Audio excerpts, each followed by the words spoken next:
Bom, então, para fechar essa sessão, a gente apresenta agora a expressão para o número de Nusselt no escoamento laminar desenvolvido no tubo circular, porém com a temperatura de parede prescrita, né, que é a nossa segunda condição de contorno. Nesse caso de temperatura prescrita, a análise do escoamento do regime desenvolvido forneceu a seguinte relação entre o dTdx e o dTmdx. Né? Para fluxo de calor prescrito, eles eram iguais. E vocês vão lembrar de alguns slides atrás que para essa condição de temperatura prescrita, a relação de proporcionalidade envolvia o produto com o próprio T estrela, certo? Então, na hora de substituir, né, o dTdx na equação, nós carregamos para dentro dela o T estrela, que é esse TS menos T sobre TS menos TM aqui. Né? Então ela fica um pouquinho mais difícil de se integrar, porém a EDP ainda assim vira uma EDO, certo? Tá? Porque o DTMDX não depende de R, não depende de R, certo? Tá? Então ele vira, ele vai, e também isso ele vai fazer com que vire uma EDO, né? Então, para integrar essa equação, um pouco mais complexo porque nós temos o T aqui, né? Mas o procedimento ele em linhas gerais, análogo, né? E a gente pode omiti-lo por brevidade, e o resultado que é alcançado é esse daqui, ó, é o número de Nusselt baseado no diâmetro D para a condição de contorno de temperatura prescrita, né, ele é definido dessa forma, ele vale 3,66 ou 3,657. Tá? Então, em resumo, né, o que a gente queria fazer para fechar o ciclo, digamos assim, era poder calcular o coeficiente de transferência de calor, que para o regime desenvolvido é uma constante, e no tubo circular nós temos esses dois valores, 3,66 para a temperatura de parede prescrita e 4,36 para fluxo de calor prescrito. Né?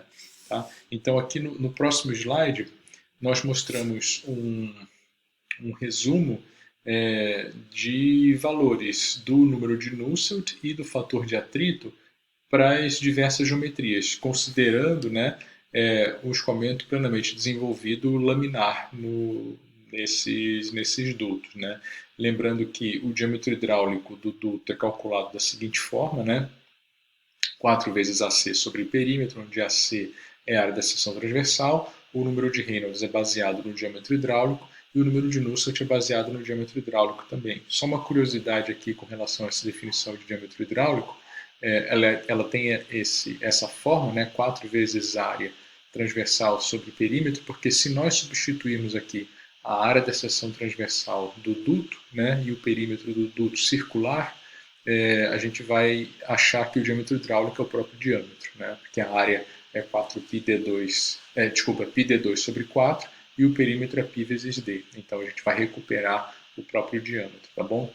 Mas voltando aqui, né, nós temos para as diversas geometrias, ou seja, um tubo circular de diâmetro d, né, o que a gente acabou de ver, 3,66 para a temperatura constante número de Nusselt, 4,36 para fluxo de calor constante, fator de atrito 64 sobre Reynolds. Produto de seção retangular, aí vai depender da razão de aspecto, né? O A sobre B igual a 1 significa que a seção é quadrada. Aí existem os números ali, né, para temperatura constante e para fluxo constante. Sempre temperatura constante, o valor da constante é menor do que para fluxo constante, tá? E também aqui esse caso de A sobre B infinito, né? É o caso de placas paralelas, certo? É um canal entre placas paralelas infinitas. Então nós temos o valor do Nusselt para a temperatura prescrita, o valor do Nusselt para fluxo prescrito e o valor do fator de atrito. E outras geometrias como canais elipsoidais e triangulares. Tá? Qual é a utilidade disso? Né? A utilidade disso é projeto de sistemas térmicos, trocadores de calor, né? É, a maior variedade de geometrias possíveis. Por exemplo, uma otimização de um determinado sistema, né, pode passar pela determinação da configuração ótima do canal, para minimizar, por exemplo, a potência de bombeamento do fluido, né, que é diretamente proporcional à perda de carga, maximizando-se a transferência de calor. Então, eu tenho que ponderar o quanto eu perco por atrito, né, para poder bombear o escoamento, com o quanto eu consigo ganhar de benefício em transferência de calor. Eu vou precisar dessas relações. Né? Se o regime for laminar, eu posso usar diretamente essas expressões que estão, esses valores, melhor dizendo, que estão colocados aqui. Tá? Então, o que nos reserva, né, daqui para frente? Né?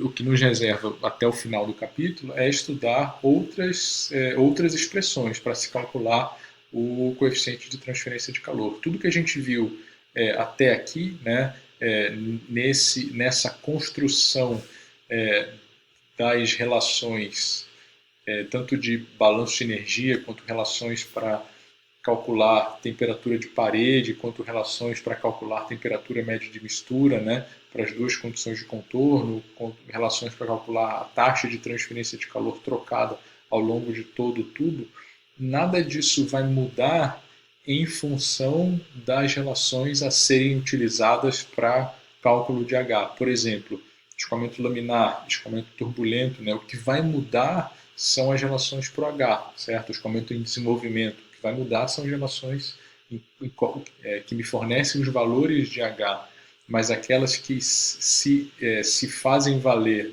dos valores de H para os seus cômputos, né, onde está embutido lá uma expressão para se colocar o H, essas não mudam. Tá?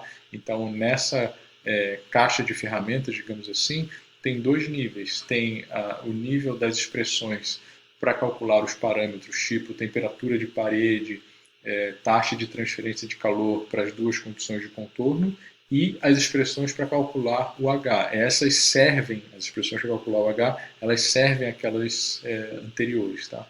Então, até o momento, né, a gente viu expressões para calcular o H em escoamentos desenvolvidos laminares, certo? Então, a partir de agora, né, no próximo clipe, a gente vai ver expressões para calcular o H na região de entrada, certo? Com o escoamento laminar. Depois, para escoamentos turbulentos, certo? Depois, para canais anulares. Tá? Só aumentando o nosso poder, digamos assim, né, de dispor de relações diferentes para problemas diferentes, tá? Mas o arcabouço teórico ele não varia, ele não muda em função de valores de expressões para calcular os H's diferentes, tá? Então, no próximo clipe a gente vai ver isso que eu estou dando a palhinha aqui na tela, né? Que é o cálculo na região de entrada, tá? Para o escoamento laminar, tá bom? Então eu vou parar esse clipe por aqui, né? E depois nós continuamos na sequência.